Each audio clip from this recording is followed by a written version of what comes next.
अमर हूं, अमर, और मुझे कोई नहीं मार सकता।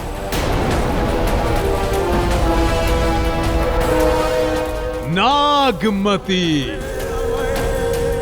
अच्छा हुआ तुम स्वयं चली आई मेरे इस यज्ञ की आहुति में मेरा साथ देने। अब तुम तीनों की बलि मैं एक साथ दूंगा, एक साथ। सुरक्षा प्रतीक चिन्ह का उपयोग सिर्फ एक ही बार हो सकता है और यही वो अंतिम मौका है। राजन, ज्योतिषाचार्य ने कहा था कि इस बालक के जीवन पे संकट आएगा तो ये प्रतीक चिन्ह इसकी रक्षा करेगा।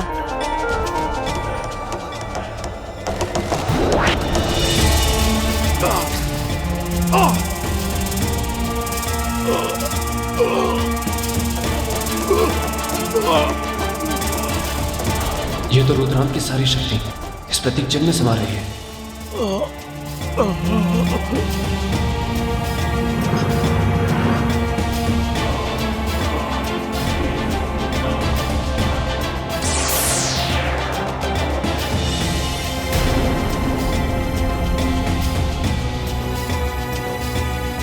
रुद्रांत, इस संसार में कोई भी अमर नहीं, सबकी मृत्यु निश्चित है।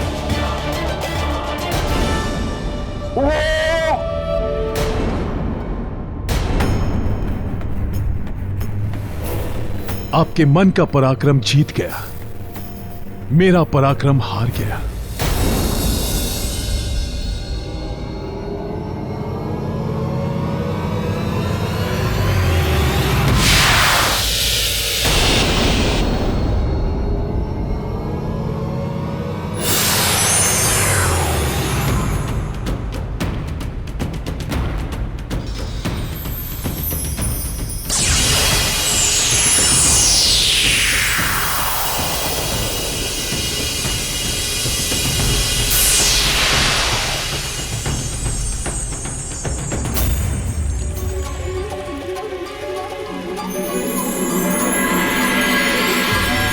ओह, राजा भोज ने तो पराक्रम की पहली परीक्षा पार कर ली।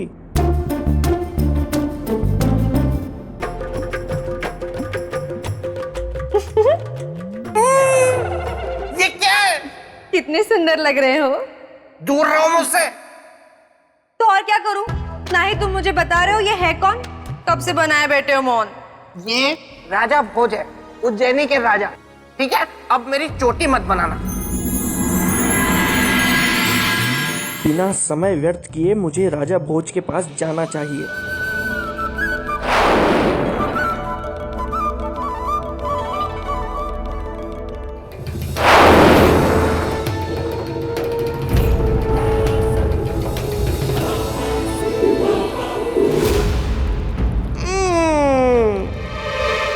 राजन, आप फिर से यहाँ इसी गुफा में आ गए।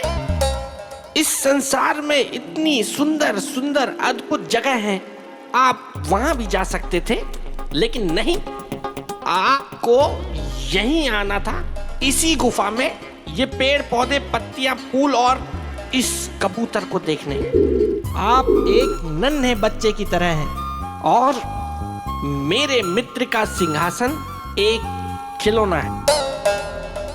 नहीं बेताल, यह सिंहासन मेरे लिए खिलौना नहीं है, बल्कि मेरी प्रजा के हित के लिए मेरा एकमात्र लक्ष्य है।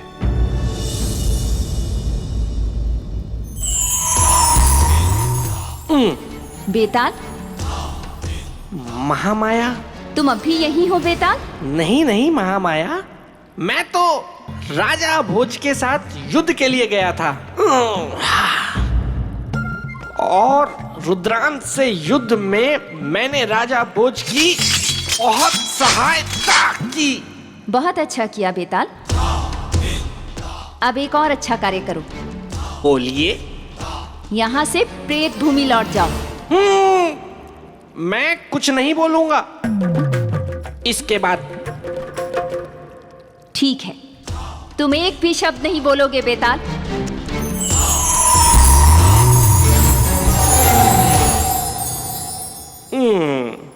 हाँ तो राजन, हम कहाँ?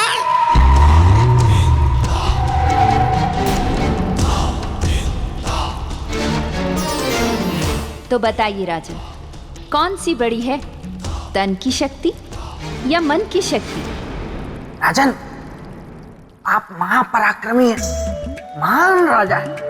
मैं आपसे बहुत प्रसन्न हूँ। मेरी और आपकी कोई शत्रुता नहीं है। वो तो मेरे मित्र के सिंहासन पे कोई ऐसा वैसा राजा नहीं बैठना चाहिए, इस बात की चिंता मुझे सताती रहती है।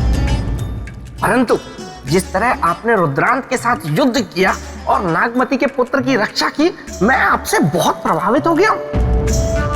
और अब मैं चाहता हूँ कि आप मेरे मित्र के सिंहासन पे बैठे। इसके लिए आपको प्रश्न का सही उत्तर देना है, और सही उत्तर है तन की शक्ति।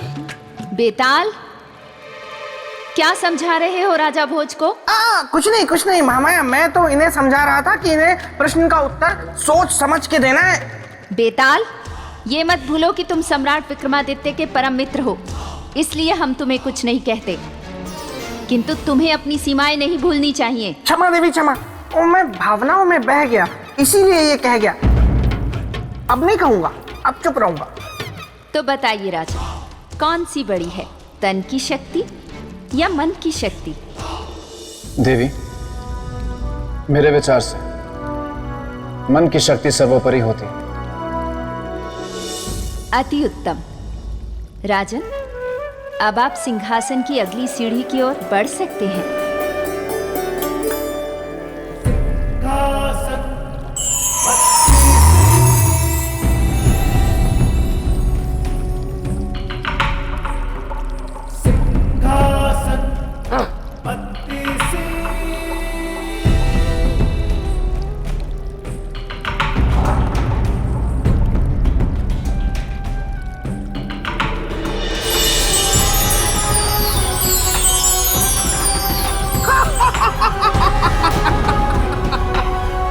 राजन, अब समझ में आया कि मेरे मित्र के सिंहासन तक पहुंचना इतना आसान नहीं है।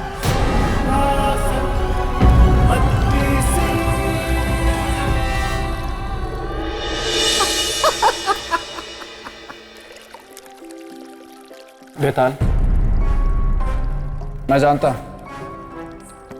ये एक साधारण सिंहासन नहीं है। तुम्हारे मित्र चक्रवर्ती सम्राट विक्रमादित्य का असाधारण सिंहासन है। वही तो। और इस तक पहुंचने के लिए मुझे और भी कठिन परीक्षाएं देनी होंगी। तो और मैं क्या कह रहा हूं?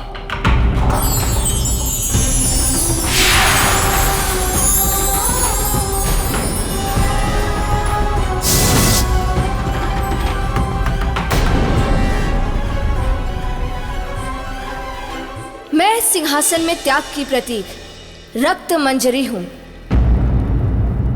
प्रणाम देवी। राजा भोज का आपको प्रणाम। आपको सिंहासन की तरफ बढ़ने से पहले चक्रवर्ती सम्राट विक्रमादित्य के त्याग के बारे में जानना होगा। अवश्य देवी।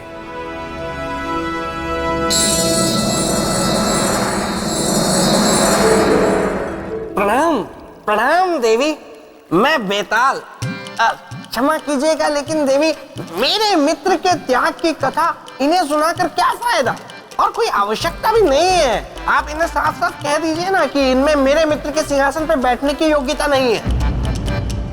बेताल, हमें क्या करना है और क्या नहीं, ये आपको बताने की आवश्यकता नहीं है।